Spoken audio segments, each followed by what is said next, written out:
Caterpillar used to build everything: highway truck engines, vocational trucks, agricultural tractors, rugged smartphones, even licensed work boots. At its peak, the company operated in more product segments than any other heavy equipment manufacturer on Earth. Then, starting in 2002, Caterpillar began retreating. They sold the Challenger tractor line. They killed highway truck engines. They axed vocational trucks. They watched their phone brand collapse. In just over 2 decades, 5 major product categories disappeared from the Caterpillar catalog. But the company did not shrink. It got more profitable. And that is the part nobody talks about. To understand what Caterpillar gave up, you need to see what the company looked like when it still believed bigger was better. Go back to the year 2000. Caterpillar was everywhere. Construction sites across the country ran on cat dozers, excavators, wheel loaders, and motor graders. The mining industry depended on their haul trucks and drag lines.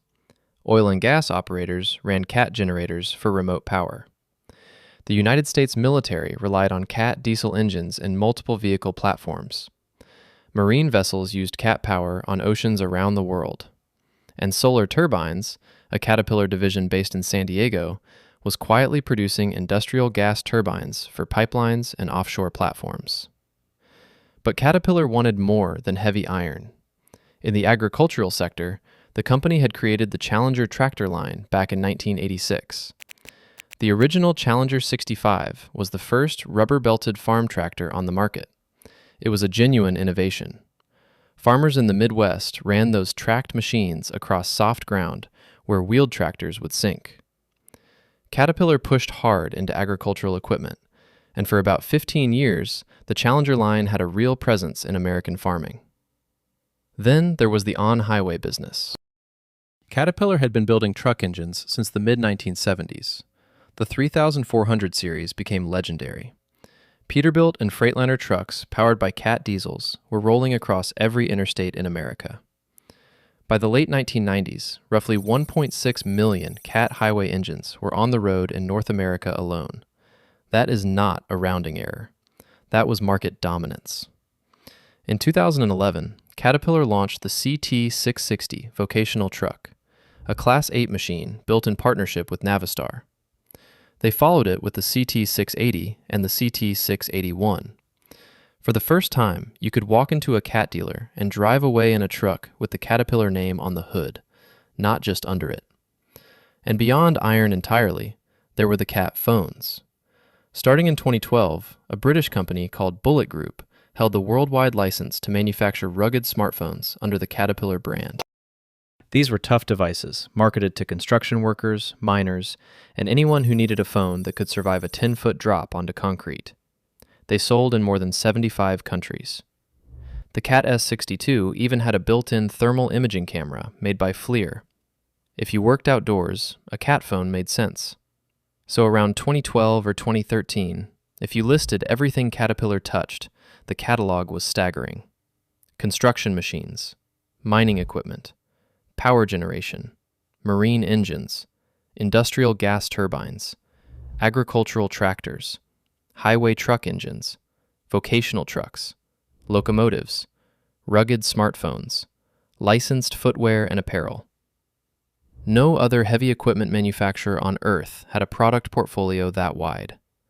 And then they started killing it. The first retreat was agriculture. In early 2002, Caterpillar sold the entire Challenger tractor line to AGCO Corporation. The official reason was distribution. The Caterpillar dealer network was built for construction, not farming. Cat dealers did not sit next to grain elevators in small-town Iowa. They sat on the edges of highway interchanges near construction corridors. Former Cat CEO Glenn Barton said, after his retirement, that the company's dealer network simply could not compete with agricultural specialists like John Deere and Case IH, who had generations of relationships with American farmers. A GCO took over, moved production to Jackson, Minnesota, and continued the Challenger name for another 2 decades before phasing it out themselves. Losing Challenger hurt the people who loved those machines, but for Caterpillar, it was the first signal that the company had started asking a different question about every product it made.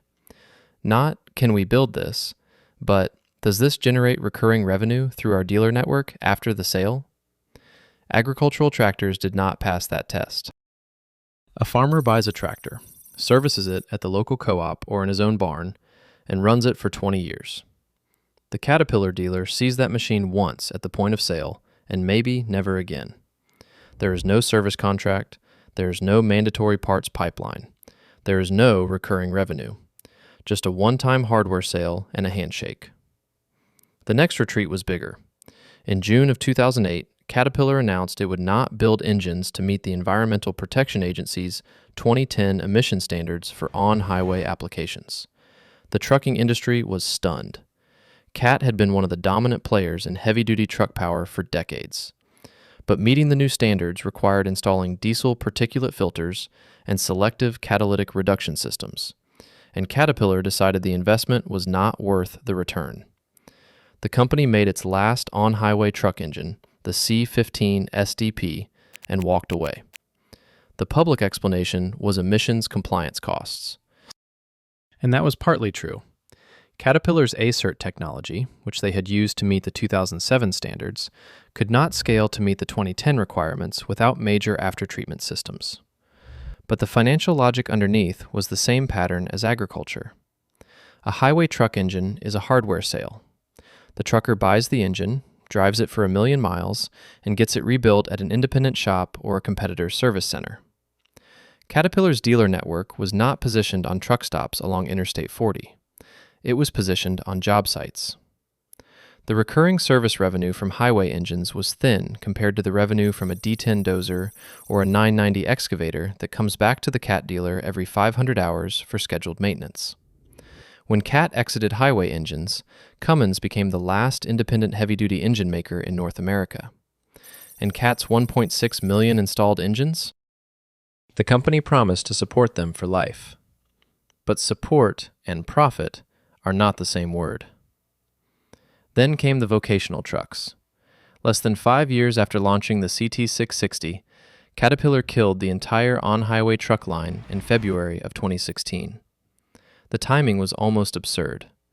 In 2015, the company had announced it would stop using Navistar as the manufacturer and start building the trucks itself at its own plant in Victoria, Texas. 200 new jobs were promised. Then, barely a year later, the whole program was canceled. The official statement from the company said that remaining competitive in the truck market would require significant additional investment to develop a complete portfolio, and the market opportunity did not justify it. Read between those lines, and the math is clear. Caterpillar sold roughly 1,000 vocational trucks per year. The North American Class 8 market was producing over 340,000 units annually. Cat's share was less than 1%. And vocational trucks, like highway engines, were hardware sales. The buyer drove the truck to a job site, beat it up for 10 years, and maybe came back for parts. Maybe. There was no service contract locking that customer into the Caterpillar dealer network. So the product line died. 70 jobs were cut immediately. The Victoria plant went back to building excavators. The Joliet, Illinois plant was next. In late 2018, Caterpillar announced it would close the Joliet facility entirely, laying off the final 285 workers by mid-2019. That plant had been producing equipment since 1951.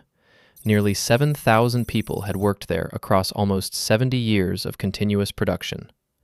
Gear assemblies, engine oil pumps, valves. The kinds of components that kept Cat machines running came out of that building for decades. But Caterpillar had been shifting production lines to Monterrey, Mexico since 2015, and the Joliet plant was running on borrowed time. Workers knew it. The union knew it. The town knew it. When the final closure announcement came, it surprised no one and hurt everyone. The closure was part of a broader consolidation strategy that prioritized lower-cost manufacturing locations over legacy American facilities. And it was not the only Illinois loss. In 2017, Caterpillar moved its global headquarters from Peoria, Illinois, to Deerfield, a suburb of Chicago. The company had been based in Peoria for over 90 years. Then, in 2022, it moved again, this time to Irving, Texas, in the Dallas-Fort Worth area. The company said it was in its best strategic interest. Illinois officials called it disappointing. The people of Peoria called it a betrayal. The company that had been synonymous with Central Illinois for nearly a century was gone. And then, in January of 2024, the Cat phone brand effectively died. Bullet Group, the British manufacturer that held the global license to produce Cat-branded rugged smartphones, declared bankruptcy and shut down. Employees confirmed the closure on LinkedIn. Manufacturing lines went silent. Firmware update servers went offline. Every Cat phone on Earth became a device with no future software support. Caterpillar still owned the brand name, and in 2025 they licensed it to a new manufacturer called Orbic, but the original Cat phone era was over. And it had been, from the start, a licensing play. Caterpillar did not design the phones. They did not build the phones. They collected a fee for the use of the brand. When Bullet collapsed, Caterpillar lost a small line of licensing revenue and nothing else. If you step back and look at all 5 retreats in sequence, the pattern is obvious. Caterpillar did not abandon products randomly. It abandoned every product that generated a one-time sale without pulling the customer back into the dealer network for recurring service revenue. If you have found this breakdown useful so far, hit subscribe. We cover the engineering, the machines, and the business decisions that shape this industry every week. Now let us keep going. Think about what Caterpillar kept. Large construction equipment. Excavators, dozers, wheel loaders, motor graders. These machines require scheduled maintenance every 250 to 500 hours. Filters, fluids, undercarriage components, hydraulic hoses. The Cat dealer handles all of it. Many customers sign customer value agreements, which are essentially prepaid service contracts that guarantee fast parts delivery and technician response times. The machine is the entry point. The service contract is the revenue stream. Mining equipment works the same way, only bigger. A Cat 797 haul truck or a 6060 shovel is not something you service in your own shop. These machines cost millions of dollars and operate in conditions that destroy components on a schedule measured in weeks, not years. Mining companies sign multi-decade availability agreements with Caterpillar. The dealer does not just sell the iron. The dealer maintains it for the entire operational life of the mine. That is recurring revenue measured in decades. Power generation follows the same model. Cat generator sets, whether they are running on a remote pipeline, backing up a hospital, or providing prime power to a data center, require regular service intervals. The dealer sells the generator, then services it for 20 or 30 years. Filters, coolant, injectors, control module updates, all of it flows through the Cat dealer. Solar turbines. The gas turbine division, headquartered in San Diego, operates the same way, but at an even larger scale. Once an industrial gas turbine is installed on the pipeline compressor station or an offshore platform, the ongoing maintenance and parts revenue flows back to Caterpillar's network for the entire operational life of the installation. A single solar turbine can generate service revenue for 3 decades. That is the kind of math Caterpillar likes. Now compare that to a highway truck engine. A trucker buys a Peterbilt with a Cat power plant, drives it coast to coast for 5 years, then trades it in. The rebuilds happen at independent diesel shops. The filters come from aftermarket suppliers. The Cat dealer barely touches the engine after the initial sale. The trucker is loyal to the truck brand, maybe to the engine, but not to the Caterpillar dealer in the way that a mining company is loyal to the Cat dealer who keeps its fleet running underground. That is the financial logic behind every retreat. Hardware sales without recurring service revenue got cut. Products locked into the dealer service loop for their entire operational life got kept. It has nothing to do with whether Caterpillar could build a great truck engine. They built some of the best truck engines in history. The 3406E, produced from 1993 to 1999, is still considered one of the finest heavy-duty diesels ever made. Nearly 575,000 units in the 3400 series were sold over the production run. Many of those engines are still running today, well over 20 years later. Independent shops across the country specialize in rebuilding them. Salvage yards in Texas and the Southeast have entire sections dedicated to Cat truck engine cores. There is an entire subculture of owner-operators who refuse to run anything except a rebuilt 3406E or an early C15 with a 6NZ serial number. They will pay a premium for a clean core. They will spend months tracking down the right engine out of a wrecked Peterbilt 379. They will ship a bare block across the country to a shop they trust. And none of that money, not a single dollar of it, flows through a Caterpillar dealer. It all goes to independent rebuilders and aftermarket parts suppliers. From Caterpillar's perspective, those legendary engines are orphans. They generate zero recurring revenue. They are ghosts of a business model the company decided was not worth keeping. The salvage yard economy around old Cat truck engines is actually a perfect illustration of what Caterpillar left behind. A fleet operator running 3 or 4 trucks with 3406E power is getting those engines rebuilt for $15,000 to $25,000 per rebuild at an independent shop. The alternative, buying a new truck with a Cummins X15, costs north of $160,000. So the fleet operator keeps rebuilding. And every time he does, the money bypasses Caterpillar entirely. The independent shops thrive. The aftermarket parts companies thrive. Caterpillar's own accountants look at that revenue flowing to other people's balance sheets and see exactly why the company exited. So what is Caterpillar in 2026? Construction Industries remains the foundation. Excavators, dozers, wheel loaders, compact equipment. This segment generated over $25 billion in revenue in 2024. Resource Industries, meaning mining and quarry equipment, brought in over $12 billion. Energy and transportation, which includes industrial engines, power generation, marine, rail services, and solar turbines, generated nearly $29 billion. And Cat Financial, the financing and insurance division, produced over $4 billion in revenue on its own. Add those numbers up and the picture is clear. Caterpillar brought in roughly $65 billion in 2024. The segments it kept are massive and profitable. The segments it killed were small, low margin, and disconnected from the dealer service model. Cat Financial deserves special attention here because it is the quietest and most revealing piece of the puzzle. Cat Financial provides loans, leases, and insurance to customers buying Caterpillar equipment. When a contractor finances a $300,000 excavator through Cat Financial, Caterpillar earns interest on that loan for years. The customer is now financially tied to the Caterpillar network. The machine gets serviced at the Cat dealer because the financing agreement often includes service provisions. The whole relationship, from sale to financing to service to parts to eventual trade-in, stays inside the Caterpillar network. That is the model. Sell the iron, finance the iron, service the iron, sell the parts for the iron, repeat for 30 years. A highway truck engine or a rugged smartphone does not fit inside that loop. So they got cut. Looking forward, the question is whether Caterpillar will retreat further. Locomotives have been a declining segment. Marine applications face increasing electrification pressure.